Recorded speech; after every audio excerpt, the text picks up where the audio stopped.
Hello दोस्तों, good evening to all of you. तो आज हम बात करेंगे अपने नए चैप्टर की, दैट इज एटॉमिक स्ट्रक्चर। कि भाई दुनिया में जो भी हर चीज जो हमारी बनी हुई है वो किस हिसाब से बनी हुई है, कौन कौन से पार्टिकल्स है जो उसके अंदर एग्जिस्ट करते हैं, उसकी आज हम चर्चा करेंगे मित्रों। क्या बात है कि मैटर हमें पता है कि 9th-10th क्लास में पढ़ते आए हैं केमिस्ट्री में कि मैटर होता है कि जिसके पास स्पेस होता है और जिसके पास मास होता है, उसको क्या बोलते हैं? मैटर बोलते हैं। अब मैटर की भी हमने दो क्लासिफिकेशन देखी थी कि भाई फिजिकल क्लासिफिकेशन क्या होगी, केमिकल क्लासिफिकेशन क्या होगी। आज के बारे में उसकी बात नहीं करेंगे। एटॉमिक स्ट्रक्चर की अगर मैं बात करूं तो भाई क्या एटम होता है, मैटर में एटम किस हिसाब से कंबाइंस होते हैं, क्या एटम सबसे स्मॉलेस्ट यूनिट होती है, क्या एटम के अंदर भी कुछ सब एटॉमिक पार्टिकल्स होते हैं जो एग्जिस्ट करते हैं। बच्चा इसके बारे में इस चैप्टर में हम चर्चा करेंगे। देखो बात है 1803 की कि जॉन डाल्टन एक साइंटिस्ट थे, ब्रिटिश केमिस्ट थे वो। उन्होंने बोला कि जो हमारा मैटर है, जो भी इस दुनिया में जो भी चीज हमारी बनी हुई है, वो आपको पता है कि सबके पास स्पेस है और सबके पास मास है, तो उसको मैटर बोलेंगे। तो हर एक मैटर किन चीजों से बना हुआ है? 5 तत्वों से बना हुआ है। ठीक है, 5 बेसिक एलिमेंट से हमारा मैटर बना हुआ है। किसने कहा था? ये डाल्टन ने अपनी एटॉमिक थ्योरी में कहा था। भाई देखो किस किस का बना हुआ, एयर का बना हुआ है, अर्थ का बना हुआ है, वाटर का, स्काई का और लैंड का। इन 5 तत्वों से, इस 5 एलिमेंट से हमारी हर एक चीज इस दुनिया के अंदर बनी हुई है। लेकिन वो बोला कि भाई इससे छोटा कोई भी पार्ट नहीं हो सकता। कहने का मतलब है कि atom is the smallest individual unit that is exist in a matter.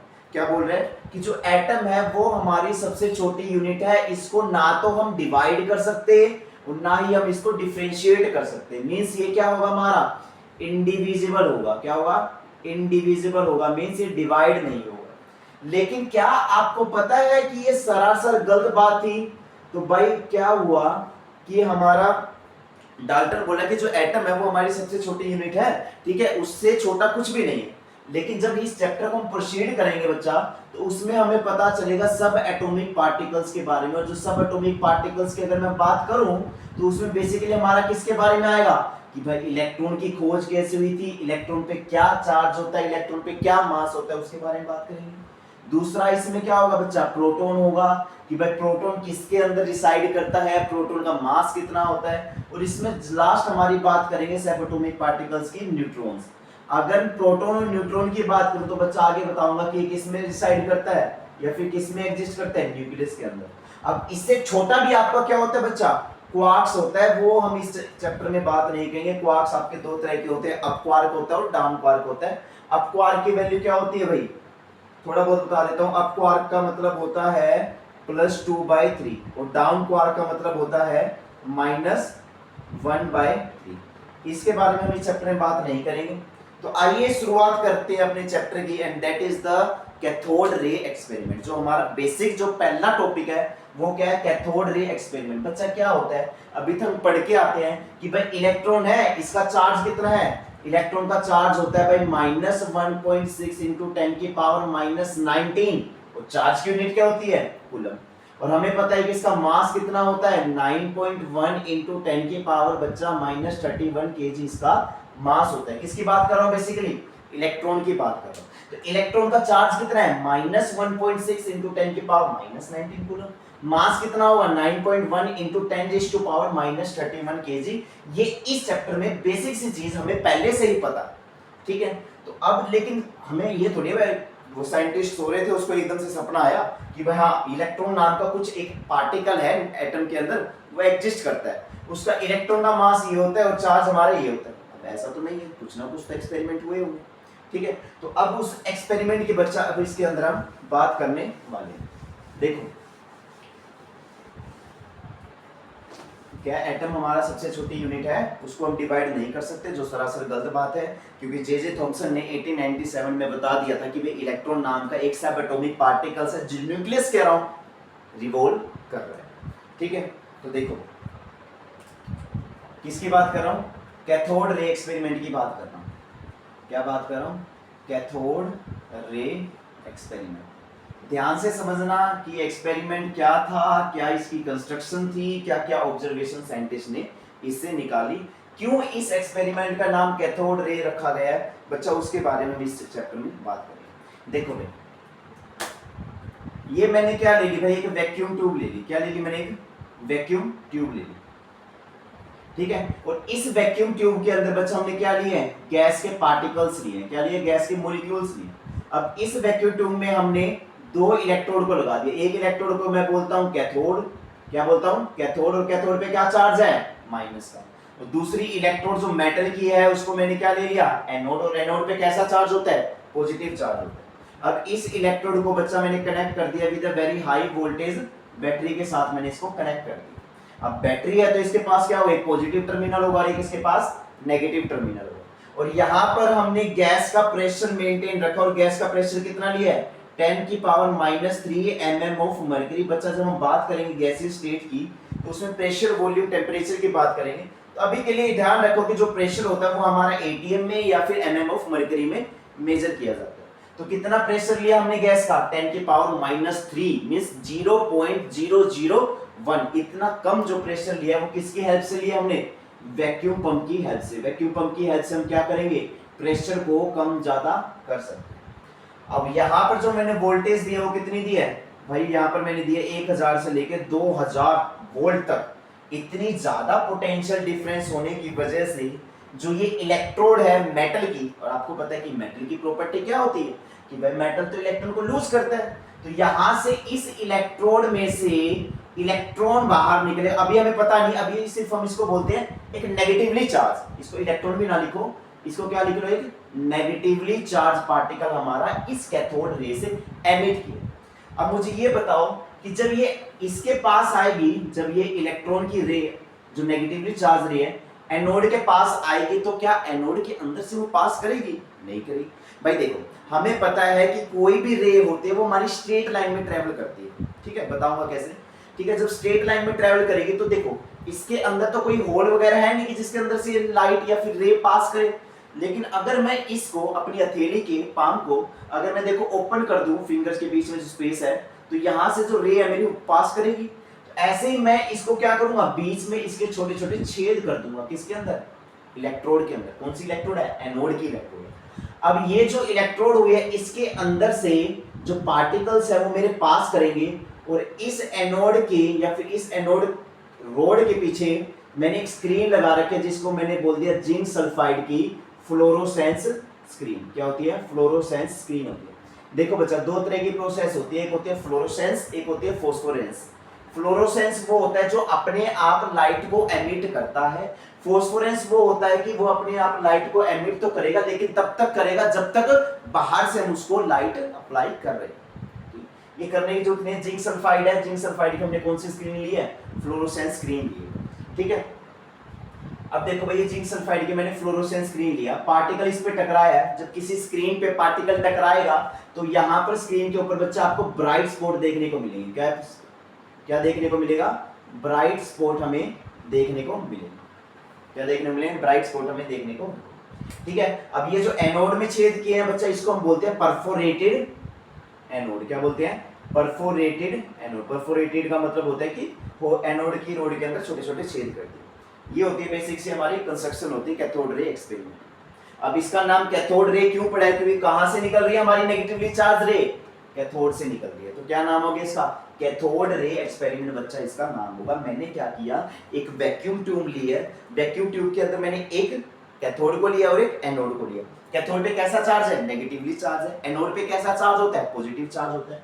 इस वैक्यूम ट्यूब के अंदर मैंने गैस को लिया और गैस का प्रेशर कितना रखा है? 10 की पावर -3 mm ऑफ मर्क्यूरी, या फिर इसको मैं बोल सकता हूं 0.001 mm ऑफ मर्क्यूरी। इतना कम प्रेशर मैंने किसकी हेल्प से किया है? वैक्यूम पंप की हेल्प से किया है। अब ये जो नेगेटिवली चार्ज रे है वो इस कैथोड से बाहर निकलेंगी। अब एनोड में मैंने छोटे छोटे छेद कर दिए जिसको मैंने बोला परफोरेटेड एनोड। अब जो ये रे है वो भाई इनविजिबल रे है, हमें तो दिखाई नहीं देगी, लेकिन मैंने उस एनोड के पीछे एक जिंक सल्फाइड की स्क्रीन लगा दी। जब जिंक सल्फाइड की स्क्रीन पे ये पार्टिकल्स टकराएंगे, जो रे पार्टिकल्स है वो टकराएंगे, तो वहां पर आपको ब्राइट स्पॉट नजर आएंगे। और ब्राइट स्पॉट्स नजर देख के आप ये कह दोगे भाई हाँ, कुछ ना कुछ इस वैक्यूम ट्यूब के अंदर से रे मेरी पास कर रही है। बोलो कोई डाउट? अब बात करते हैं भाई कौन कौन से हमने ऑब्जर्वेशन को डील किया, हमने क्या क्या देखा इसके अंदर, उसकी बात कर लेते हैं बच्चों। ठीक है, देखो अगर मैं बात करूं भाई क्या ऑब्जर्व किया गया, क्या क्या आउटकम हमने इस एक्सपेरिमेंट से निकाला है। सबसे पहले तो क्या होगा, जो ये नेगेटिवली चार्ज रे हमारी क्या है, जो ये नेगेटिवली चार्ज रे है उसके आगे मैंने एक ओपेक ऑब्जेक्ट को रख दिया। कैसा ऑब्जेक्ट है बच्चा, ओपेक ऑब्जेक्ट। आपको पता है तीन तरह के ऑब्जेक्ट होते हैं, ट्रांसपेरेंट होता है, ट्रांसल्यूसेंट होता है और ओपेक होता है। तो मैंने यहाँ पर कौन सा ऑब्जेक्ट रख दिया, ओपेक ऑब्जेक्ट रख दिया। तो हमें पीछे इसकी क्या नजर आएगी बच्चा, हमें पीछे इसकी शैडो नजर आएगी, और शैडो नजर आते ही मैंने ये पहचान लिया कि ये जो रे है वो कैसे ट्रेवल कर रही है मेरी, वो नेगेटिवली चार्ज रे, negatively ray travels in a straight line. किसमें ट्रेवल्स कर रही है, स्ट्रेट लाइन के अंदर मेरी ये रे ट्रेवल कर रही है। तो पहला आउटकम क्या निकाला कि भाई जो रे है वो मेरी स्ट्रेट लाइन में ट्रेवल करेगी। वही चीज मैं आपको बता रहा था कि भाई जो कैथोड से रे निकली है, जो नेगेटिवली चार्ज रे है, अभी तो हमें पता ही नहीं कि इलेक्ट्रॉन है, तो नेगेटिवली चार्ज रे के आगे मैंने ओपेक ऑब्जेक्ट को रखा है, तो किस क्या नजर आई हमें, उसकी शैडो नजर आई, और शैडो नजर आते ही हमने पहचान लिया कि ये हमारी रे स्ट्रेट लाइन में ट्रेवल करेगी। फॉर एग्जांपल डेली लाइफ में आप देखते भी हो कि भाई सन से जो लाइट आती है, सनलाइट, वो आपसे टकराती है, भाई आप कौन सा ऑब्जेक्ट हो, ओपेक ऑब्जेक्ट है। क्या हमारे आर पार कोई देख सकता है, नहीं देख सकता। तो ओपेक ऑब्जेक्ट है तो हमें अपनी शैडो परछाई नजर आती है। इसका मतलब है कि जो सनलाइट भी है वो कैसे ट्रैवल कर रही है, स्ट्रेट लाइन में ट्रैवल कर रही है। पहला पॉइंट बच्चा मैंने इसका ये निकाला। अगर मैं दूसरे पॉइंट की बात करूं तो बच्चा इस रे के आगे मैंने जो साइकिल का पैडल होता है ना, उस साइकिल के पैडल को रख दिया। तो रे जब इस साइकिल के पैडल पे टकराएगी, क्या कह रहा हूं, जब रे मेरे इस साइकिल के पैडल पे टकराएगी तो ये जो पैडल है वो रोटेट होना स्टार्ट हो जाएगा। क्या हो जाएगा बच्चा, ये पैडल मेरा रोटेट होना स्टार्ट हो जाएगा। इसका मतलब है कि कोई चीज जब रेस्ट से मोशन में आती है तो इसका मतलब है कि उसने कुछ ना कुछ एनर्जी को गेन किया। क्या क्या बच्चा, उसने कुछ ना कुछ एनर्जी को गेन किया है। दैट मींस कि ये जो रे, आपको पता है energy can neither be created nor be destroyed. भाई लॉ ऑफ कंजर्वेशन क्या बोलता है कि energy can neither be created nor be destroyed but it can transfer from one form to another. कि भाई पहले रे के पास कुछ काइनेटिक एनर्जी थी, उसने इसको टकराने के बाद अपनी एनर्जी को ट्रांसफर किया, जो एनर्जी इसको रोटेशंस में काम है। ठीक है, इसका मतलब है कि ये जो ये रे है, क्या है, ये जो रे है उसके पास क्या है, काइनेटिक एनर्जी। क्या है, काइनेटिक एनर्जी। पहला आउटकम क्या निकाला कि जो नेगेटिवली चार्ज रे है वो ट्रेवल करेगी स्ट्रेट लाइन में।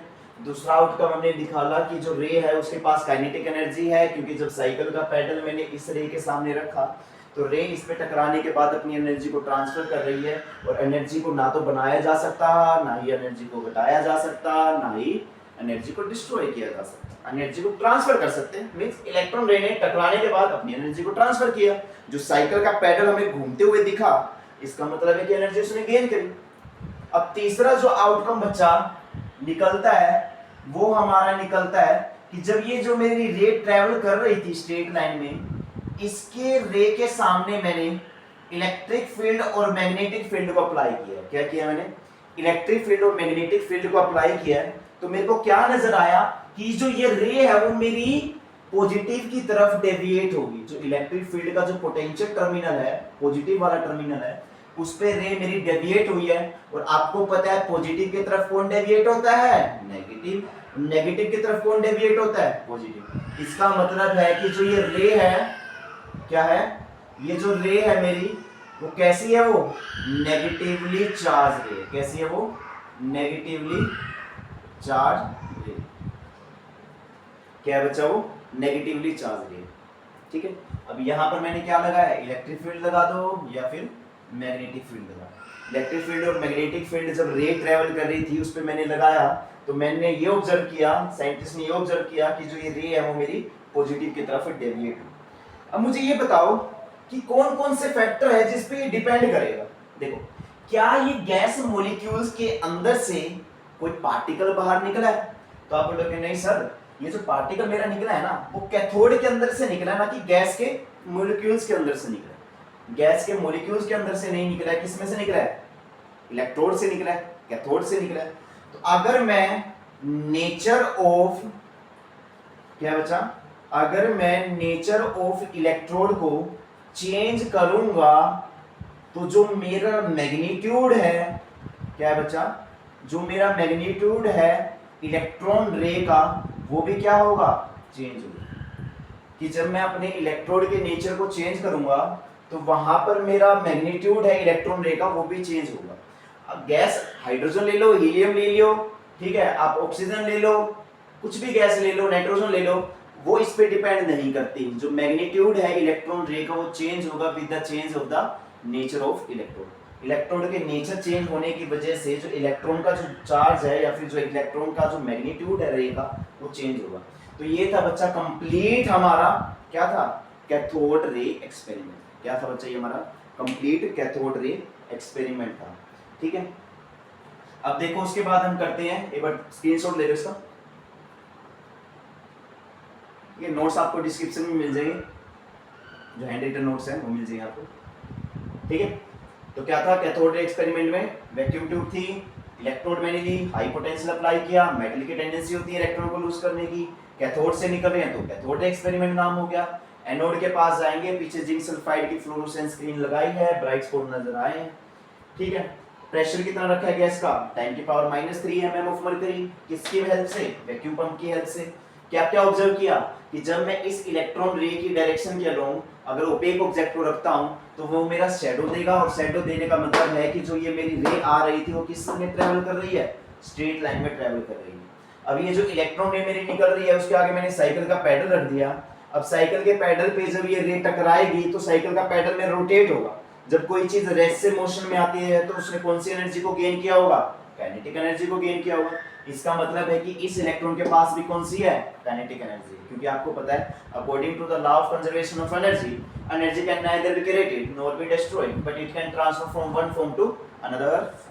ठीक है, थर्ड मैंने देखा कि जब ये इलेक्ट्रॉन रे है इसकी डायरेक्शन निकल लो, इलेक्ट्रिक फील्ड अप्लाई कर दो या फिर मैग्नेटिक फील्ड अप्लाई कर दो, तो ये इलेक्ट्रॉन की रे आपकी पॉजिटिव की तरफ डेविएट होगी। पॉजिटिव की डेविएट होने का मतलब है कि जो रे है मेरी वो नेगेटिवली चार्ज। ठीक है, इतनी सी। हाँ, कौन कौन से फैक्टर पे डिपेंड करेगी बच्चा, ये गैस पे डिपेंड नहीं करती है, किस पे डिपेंड करती है, नेचर ऑफ इलेक्ट्रोड पे डिपेंड करती है। भाई इलेक्ट्रोड का नेचर अगर चेंज होगा मींस अगर अच्छा मेटल की इलेक्ट्रोड ले रहे हो तो जल्दी से इलेक्ट्रॉन निकालेगा, अगर आपके बैड मेटल ले रहे हो तो आप क्या होगा, लेट से इलेक्ट्रॉन निकालेगा, तो मैग्नीट्यूड उसका डिपेंड करेगा। इतनी सी बात बच्चा इस टॉपिक के अंदर हमने देखी। अब देखो सर, जो इलेक्ट्रॉन का जो चार्ज आता है -1.6 into 10 के पावर -19 कूलम, सर वो कैसे आता है वो बता दो बस एक बार। तो मैंने बोला भाई एक और साइंटिस्ट आया जिसका नाम क्या था, मिलिकन था। क्या था, मिलिकन था।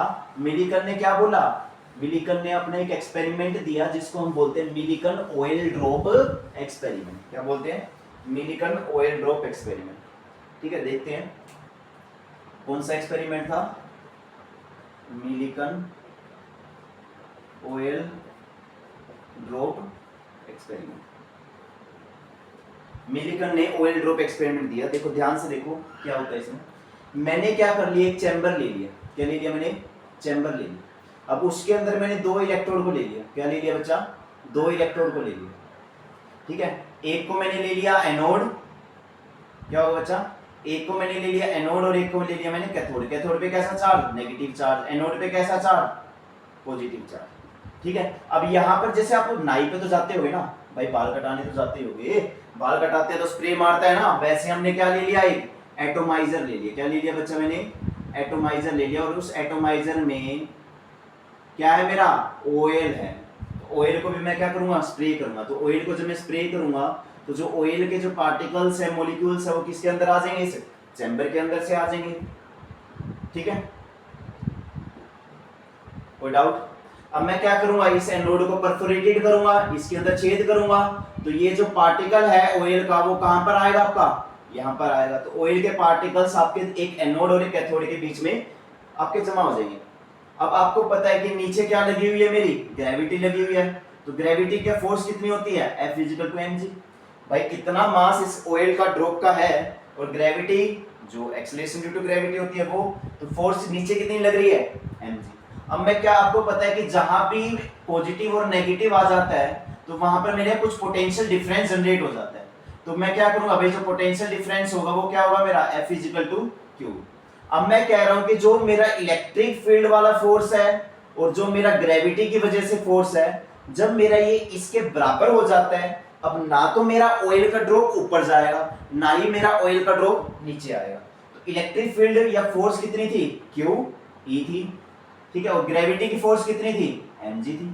जब क्यू ई mg के बराबर होगा तो ना तो मेरा ऑयल ड्रॉप ऊपर जा सकता, ना ही मेरा ऑयल ड्रॉप नीचे की तरफ आ सकता। अब मैं क्या करूंगा, इस एनोड और कैथोड के बीच में चैम्बर में एक होल कर दूंगा, जिसके बाहर से मैं क्या अप्लाई करवा रहा हूं बच्चा, एक्सरे को अप्लाई करा रहा हूं। वेरी हाई वेवलेंथ की मैं क्या अप्लाई करा रहा हूं, आपकी सॉरी वेरी हाई एनर्जी की मैं क्या अप्लाई करा रहा हूं, एक्सरे अप्लाई करा रहा हूं। तो यहां से इन ऑयल के ड्रॉप्स की टेंडेंसी होती है कि ये एक्सरे से नेगेटिव चार्ज को लेंगे। क्या लेंगे बच्चा, एक्सरे से नेगेटिव चार्ज को लेंगे। मैंने क्या कर लिया, चैम्बर ले लिया, बाहर से मैंने ऑयल को स्प्रे किया, ऑयल अंदर आए, बीच में दो इलेक्ट्रोड ले लिए, एक एनोड है एक कैथोड है। एनोड में क्या कर दिया मैंने, छेद कर दिया, और उसी को हम क्या बोलते हैं, परफोरेटेड एनोड। तो ये ऑयल के ड्रॉप नीचे आएंगे। अब यहाँ पर आ जाओ, तो आपको पता है पॉजिटिव नेगेटिव है, इलेक्ट्रिक फील्ड लगाओगे तो इलेक्ट्रिक फोर्स होगी, और इलेक्ट्रिक फोर्स का मैग्नीट्यूड क्या होता है, Q इंटू ई, ठीक है। और ग्रेविटी नीचे लग रही है, जब ग्रेविटी की फोर्स मेरी इलेक्ट्रिक फील्ड की फोर्स के बराबर हो जाती है, ना तो वहां पर फिर ऑयल का ड्रॉप नीचे आएगा, ना ही ऑयल का ड्रॉप बाहर आएगा। अब मैं क्या करूंगा, इस एक एक ऑयल के ड्रॉप को बाहर निकालूंगा और चार्ज मेजर करूंगा। तो मेरे को एक चीज कॉमन नजर आएगी जो मिलिकन ने देखी, कि जो इलेक्ट्रॉन का चार्ज है वो मैग्नीट्यूड तो आ रहा है उसका 1.6 into 10 की पावर -19, चार्ज की यूनिट होती है कूलम। लेकिन नेगेटिव मैंने क्यों लगाया, क्योंकि इस ऑयल ने एक्सरे जब मैंने अप्लाई करी तो नेगेटिव चार्ज को गेन किया। वो उसकी टेंडेंसी होती है जो एक्सपेरिमेंटली देखा गया है।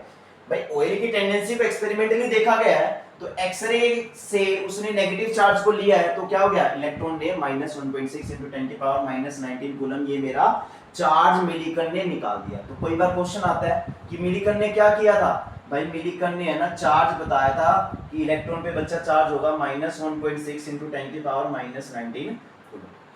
अब जो जे थॉमसन है, हम उसको क्यों बोलते हैं कि भाई उसने इलेक्ट्रॉन की खोज करी। भाई ठीक है, हमें पता है इलेक्ट्रॉन का नेगेटिव चार्ज होता है, स्ट्रेट लाइन में ट्रैवल करती है, काइनेटिक एनर्जी है, वो सारी चीजें हमें पता है। मिलिकन ने बता दी भाई चार्ज ये है। तो भाई सबसे जो मेन चीज जे थॉमसन ने बताई, जे थॉमसन ने एक रेशो के बारे में बताया जिसको हम बोलते हैं स्पेसिफिक चार्ज रेशो। क्या बोलते हैं बच्चा इसको, स्पेसिफिक चार्ज रेशो हम इसको बोलते हैं, स्पेसिफिक चार्ज रेशो इसको बोलते हैं। इस पे एक क्वेश्चन भी आपका आता है, वो मैं करा दूंगा आज, ठीक है। स्पेसिफिक चार्ज रेशो, तो ये बोला जो E/m की रेशो है ना, वो आएगी मेरी 1.75 into 10 की पावर 11। चार्ज की यूनिट क्या होती है, कूलम। मास की यूनिट क्या होती है, केजी। तो आपको पता है मिलिकन ने क्या बताया, इलेक्ट्रॉन की वैल्यू क्या होगी, -1.6 into 10 की पावर -90। मास मेरे को पता नहीं, लेकिन मेरे को E/m की रेशो पता है 1.75 into 10 की पावर 11, ठीक है। यहाँ पर भी कूलम है, यहाँ पर भी कूलम बाय केजी है। तो यहाँ से मास को यहाँ पर ले जाओ, इसको यहाँ पर ले आओ, तो मास किसके बराबर आ जाएगा, -1.6 into 10 की पावर -19 बाय में 1.75 into 10 की पावर 11, ठीक है। यहाँ पर कूलम है, यहाँ पर कूलम बाय केजी है, तो कूलम से कूलम कटेगा, केजी ऊपर आएगा। जब बच्चा इसको सोल्व करोगे ना, तो मास की वैल्यू अप्रोक्स आ जाएगी आपकी 9.1 into 10 की पावर -31 केजी। तो अब हमें इलेक्ट्रॉन का मास भी पता है और इलेक्ट्रॉन का चार्ज भी पता है। तो यहां से इलेक्ट्रॉन की खोज हुई, क्योंकि जे थॉमसन ने किसके बारे में बताया बच्चा, स्पेसिफिक चार्ज रेशो के बारे में बताया। किसने बताया, जे थॉमसन ने बताया। कब बताया, 1897 में बताया। फिर उसके बाद उसने एक मॉडल भी दिया था जिसको हम बोलते हैं प्लम पुडिंग मॉडल या फिर वाटरमेलन मॉडल, उसकी हम कल बात कर लेंगे। तो आज हमने देखा कि भाई स्पेसिफिक चार्ज रेशो से कैसे मास को निकाला गया, क्या ये E/m रेशो होती है, इस पे क्वेश्चन करा दूंगा कल, ठीक है। फिर हमने देखा कि मिलिकन ने चार्ज के बारे में बताया, ठीक है, ये चैम्बर होगा, इलेक्ट्रोड होगी वगैरह वगैरह, जो उसने चीजें बारे में बताया।